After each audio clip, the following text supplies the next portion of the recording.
There are three groups to think about when it comes to making money with your brand. The guys that are not going anywhere, the guys that have false success, and the money printers. And your brand is probably not in the last group. Most people fall into the first two groups, even the ones who look like they're doing well. The first group is the easiest to spot. They're busy, they're trying, they're always doing something. Posting content, running ads, changing strategies, dancing today, or jumping on the trending TikTok idea tomorrow, but nothing really moves. Every month feels like starting again. No real growth, no real momentum. They're just not moving forward. It sort of feels like they're stuck. The second group is more interesting. The guys with false success. Something is working. Maybe their content gets attention. Maybe ads bring in sales. Maybe they have a decent following. From the outside, it looks like success, but it looks to me like there are short-term hacks that need to happen to get the attention of people that are in market. They end up adding to the noise that is already in the digital space, and if they stopped their one golden move, the train comes to a halt. They're making money, but they're not building anything solid. And then there's the third group, the money printers. These brands make money consistently, not once, not sometimes, consistently. Even when they are quiet, people still buy. People understand them, people trust them, and people come back. So what separates group 3 from everyone else? It's not better tactics, it's not more budget, it's not luck, it's structure. The money printers have built a system, and that system is what I'm going to show you today. At Idevolab, we call it the culture triangle. 3 parts: identity, content, community. They work together to create compounding growth, not temporary spikes, not unsustainable hustle, compounding growth. Most brands focus on content and ignore the other two. They post consistently, run ads, show up everywhere, but without identity, the content feels generic, and without community, nothing sticks. This is exactly why they stay in group 1 or 2. Let me give you a way to think about this, considering what inspired the culture triangle. If you know basketball, you know the triangle offense. And if you follow football, you know total football. Both operate on the same principle. Every player's movement creates space and opportunities for other players. Now, every action serves multiple purposes. Nothing is isolated in the triangle offense. The center does not just score. Their positioning opens passing lanes for the guards. Everyone's role multiplies everyone else's effectiveness. Remove one player or disconnect one movement, and the entire system collapses. Total football works the same way, really. Defenders push forward and attackers drop back. Positions are fluid, but the structure holds. Every player can occupy any space because they all understand the system. The ball moves, options multiply. The team becomes greater than the sum of individual talent, and that is what the culture triangle does for your brand. Your identity shapes your content attracts your community, and your community validates and strengthens your identity. It's secular, it's compounds. And just like in basketball or football, if one part is weak or disconnected, the whole system just breaks down. But when all 3 parts work together, you multiply force instead of just adding it. Now here is the part most people miss. You cannot build these 3 things in any order. There's a sequence. Identity first, then content, then community. If you try to build content before you have identity, your content will be forgettable. If you try to build community before you have content, you have nothing to rally people around. The sequence does matter. So let me break down each part and show you how to build it. Identity is not your logo. It's not your brand colors. It's not your mission statement. Identity is your culture. What you believe, what you stand for, what you refuse to compromise on. It's the foundation of everything else. Brands happen to skip this. They look at competitors and just copy what seems to work. They chase trends. They try to sound like everyone else in their industry because that feels safe. That is exactly why they are forgettable. Now, here's what happens when you do not have identity. Your messaging changes depending on who you're talking to. Your content reflects what you think will perform, not what you actually believe. Your audience does not know what you stand for because you do not stand for anything, really. So it's very possible that you feel like noise. In a triangle offense, everyone has a role to play. If not, once again, everything falls apart. Identity works the same way. It's your center. It determines everything else. And if you do not have it, nothing else will work. So how do you build identity? It's bigger than this, but we'll give you 3 basic questions. 1, what do you believe actually matters in your industry that most people ignore or get wrong? 2, what are you tired of seeing or hearing in your space? And 3, when things get busy or messy, what will you never compromise on? Your answers to these 3 questions are your culture.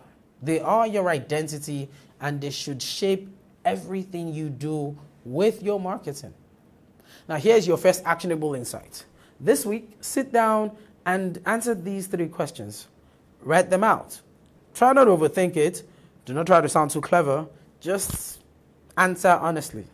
Now, once you have your answers, distill them into one clear positioning statement. One sentence that sort of captures who you are and what you stand for.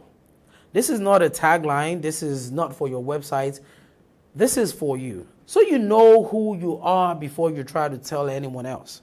So we could say, we exist to help customers win once and then keep winning without starting over. Or our job is to make complex problems simple enough that people can act without hesitation. Most brands never do this. They just jump straight to tactics. And that's why their marketing feels scattered. You cannot build content or community without identity. It just doesn't work. Now let me show you what this looks like in practice. We designed a demand engine for a realtor who came to us with fragmented marketing. And they had content, they had events, but things weren't connected.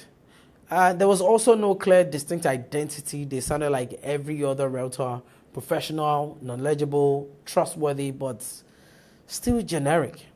So we mapped their culture. We asked the 3 questions, and what came out was this. They played the role of an enabler. Real estate was not about transactions, it was about legacy, helping families build generational wealth. That was their identity. Now, once we had that, everything else became clear. Their content stopped being tips and market updates. It became stories about legacy and long-term thinking. Their events stopped being generic. They became conversations about wealth building. Their community stopped being just leads. It became families who shared the same values. That is what identity does. It gives you a foundation, and once you have it, content becomes obvious. Content is how you express your identity. It's not just about posts or videos. It is the point of view you consistently communicate across everything you do. And when your content comes from your identity, it does not feel generic. It feels distinct. People recognize it as yours. But here is where most brands fail. They treat content as a volume game. Post 5 times a week. Be on every platform. Show up every day. And then when nothing works, they either give up or they think, we just need to post more. That's not the problem. The problem is their content does not reflect identity, so it does not build anything. It's just noise competing with more noise. Now, conventional knowledge says content has to inform, educate, or entertain, and the truth is that is category 1. And yes, your content should do at least one of those things, but that's not enough. There are 2 more categories most brands completely ignore. Category 2 is build differentiation. Your content should challenge assumptions, push back on common beliefs, say what others in your space are afraid to say. This is where you separate from competitors. This is where people start to see you as different, not just another voice saying the same thing. Category 3 is invite. Your content should not just broadcast, it should create conversation, ask people to engage, respond, contribute. Turn your audience into participants. Now, what you find is most brands only do category 1. They inform, educate, or entertain, but they never challenge anything and they never invite anyone into anything. So their content gets consumed and forgotten. You need all 3 categories. Inform, educate, or entertain is the baseline. Differentiation is what makes you memorable, and invitation is what builds your community. Every piece should serve a purpose across these 3 categories. So if your content only informs but does not differentiate or invite, it's not building anything. It is really just noise. So here is your second actionable insight. Go back and look at your last 10 pieces of content. Now for each one, ask this. Does it inform, educate, or entertain? Does it build differentiation? And does it invite? If it only does one category, you're missing 2/3 of what content should do. So fix that. And then for the next month, design your content intentionally. Make sure every piece does at least 2 of these 3 things. One piece that educates and differentiates, one piece that entertains and invites, and one piece that informs and challenges. And then see what happens.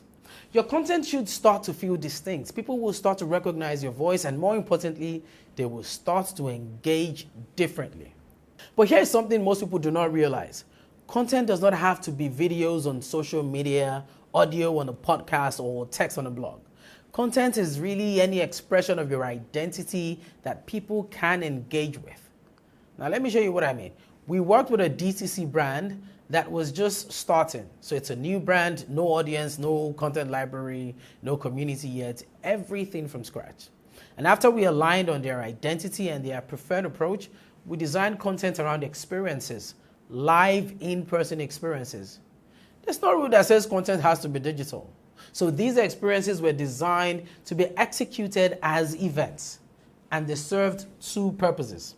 One, they were content people could engage with, and 2, they were content the brand could build community with. Then, the design was that these events were documented and shared on digital platforms. So, the experience itself was content, the documentation of the experience was also content, and both created opportunities to build community. Everything reinforced everything else. That is the key.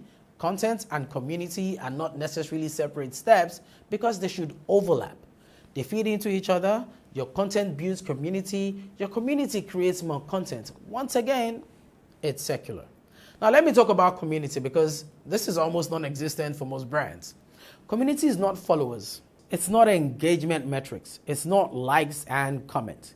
Community is a group of people who are deeply connected and engaged with your brand. But here's the key. You do not just pull people into a group in the name of networking and just, leave it at that. That's not a community, that's a database. Real community exists to position people to be better, do better, save time, or gain something that benefits them. So your community should have a purpose beyond just gathering. If people join and nothing changes for them, they will leave. Or worse, they will stay but not engage. And that's not a community, that is dead weight. Another way to think about community is that community does not happen after conversion. Community can happen before conversion, which is part of the concept of a funnel. Your community is where people engage, build trust, and eventually buy. A lot of times, the community is where offers are made. So think about it. Someone discovers your content, they engage, they join your community, and then inside the community, they see offers, they buy. They stay in the community and buy again. Then they refer others. And, the community is not the end of the funnel. It is the funnel itself, really. So your community can be the place for conversion, expansion, and referral, all 3. So don't just think community is something you build after people buy. A brand that we call the money printer knows the community is where people buy, where they buy again, and where they bring others to buy. Your community is not passive. They are active participants. They engage before they buy. They buy because they're part of something. They stay and buy more because the community keeps delivering value. And they recruit new people because Being part of the community positions them better. And here's the key. Community does not just happen because you have good content. You have to sort of design for it. You have to create mechanisms to turn the audience into participants and participants into advocates. These are the 3 layers to your community, really. So the audience is people who consume. You know, they watch your videos, they read your posts, they engage with your content, but they have not joined anything yet. You know, they're outside the community.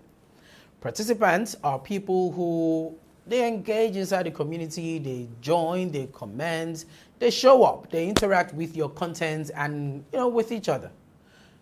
And this is where conversion happens. This is also where expansion happens. Advocates are people who recruit. They tell others about you, they defend you, they create content about your brand without you asking. They bring people into the community, and this is where referral happens. A lot of brands have audiences, some have participants, but the really strong ones, they have advocates. And that is why not everyone is a money printer.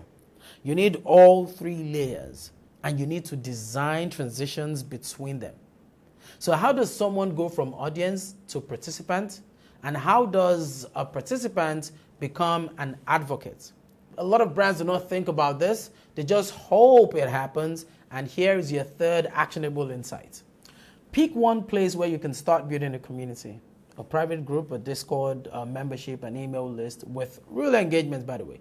But whatever works for you. Now, design 3 things. 1, how do you get people in? What content or invitation brings them from audience to participants? 2, what value do they get inside? This is critical because your community must position people to be better, save time, or even gain something valuable. So if it is just a place to hang out, it would probably die. 3, what turns participants into advocates? How do you give them something to share? How do you make it easy for them to bring others in? You design this intentionally. Do not hope it happens. And this is how you build a community that drives conversion, expansion, and referral. And, you know, this is what separates the money printers from everyone. Now, let me bring this all together because the culture triangle is not just 3 separate parts. It's a system where all 3 work together intricately. Your identity shapes your content. Your content attracts people into your community. And inside your community, people convert, expand, and refer. You see, that referral brings more people to your content.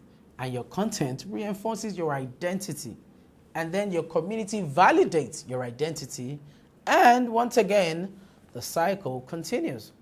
This is what a demand engine looks like when all parts of the culture triangle are working together. So it doesn't matter if you're a DTC, SaaS, or B2B, the structure is the same. Identity, content, community, all 3 all connected. The DTC brand I mentioned earlier built their demand engine with experiences as content and community forming around those experiences. But your demand engine might look completely different. You might build community through a newsletter. You might use a webinar. You might use a private membership. You might use LinkedIn and, you know, direct messages. The format really doesn't matter as much. What matters is that you have all 3 parts and they are working together. Your identity is clear. Your content reflects that identity and invites people in. Your community positions people. Back. Okay, cool. Your content reflects that identity and invites people in. Your community positions people to better. Fuck. All right, cool. Your content reflects that identity and invites people in. Your community positions people better and drives conversion, expansion, and referral. That is the system. So most brands in group 1 do not have all 3 parts. Most brands in group 2 have content and no identity or community. The money printers, they have all 3 and they have designed how they work together. So here's what you need to do this week. Start with identity. Then audit your content. Then design for community. What can you start building? And this is not theory. This is structure. And structure is what separates the money printers from everyone else. So if you want help building this system, that's what we do at Idevo Lab. We map your culture, build your content strategy, design your community systems. Everything working together. So get on our website and book a time on the calendar. We're always happy to have a conversation. And if this was helpful, leave a comment. Let me know which group you are in right now. Subscribe if you want to see more of this, and I will see you in the next one.